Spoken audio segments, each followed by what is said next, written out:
The general purpose tool in the Mindshop toolbox is the force field. We always say that a force field can actually fix any issue that you're facing. It's not always the best tool, but it's a nice general purpose tool. And let's say we had an issue called sales.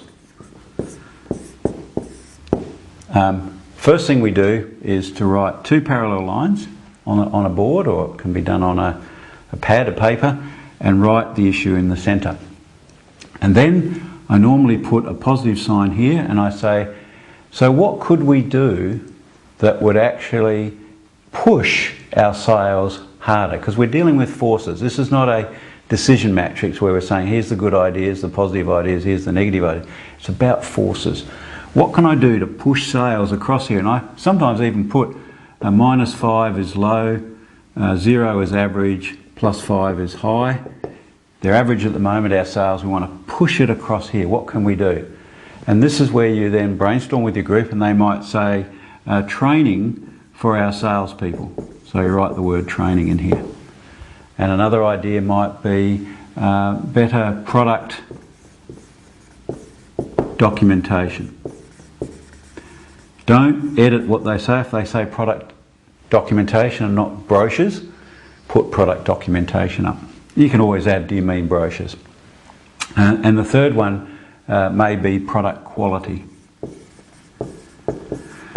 Okay, and so we've come up with 3 good ideas. And I say, okay, so if we could actually make each of these twice as strong, and I usually use a different colour, I want to now make these forces twice as strong.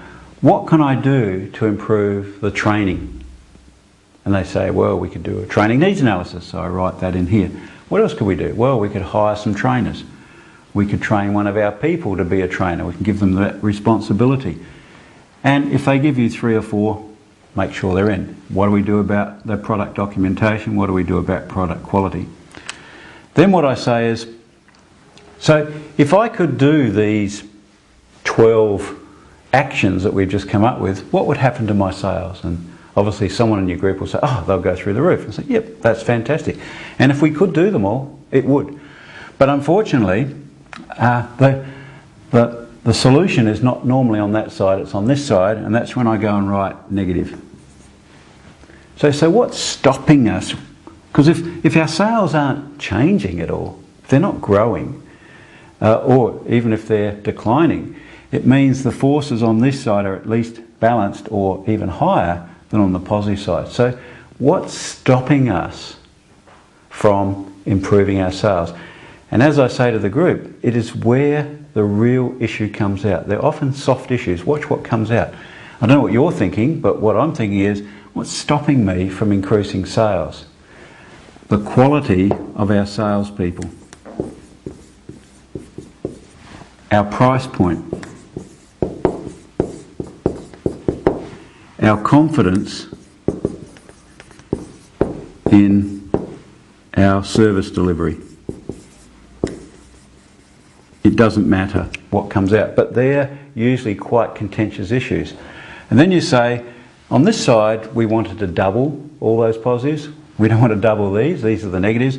We want to halve them. So usually in a different colour, let's put a squiggly line through to indicate half. So how can I halve our problem with the quality of the salespeople? Someone will say, well, we need to get rid of a third and hire a third new ones. Okay, so that's 2 ideas there. We need to train them, which we came up over there, but I'll put it up again. I don't care if I'm duplicating, because I just want the ideas up. And then, how do I fix my price point? Well, there's actually a good Mindshop tool for that, but that's another topic. And build my confidence in service delivery, boom, boom, boom, boom. And then what I say is, so we had 12 good ideas here that were doubling the positives. We've got 12 good ideas here that were halving the negatives. If we could do those 24 ideas, what would happen to our sales? And someone in the group will say, well, they'll go through the roof. And then you add, but I can't do 24. I've got the time, energy, the resources to probably do 3. Which 3 would you do? And I get the group to vote on it, and they might say that one, and that one. They normally ask, Is it 3 from one side? I go, no, it's 3 from anywhere. It could be 2 from this side, 1 from this side, 3 from this side, 3 from that side. Okay, so which 3 best ideas? So you're funneling it down so that you've got 3 good ideas. And that action plan is what is the desired outcome of a force field. The force field is about taking a complex issue like sales and come up with 3 distinct action plans that's been committed to and well thought out by a group of people. And that's how we use a force field.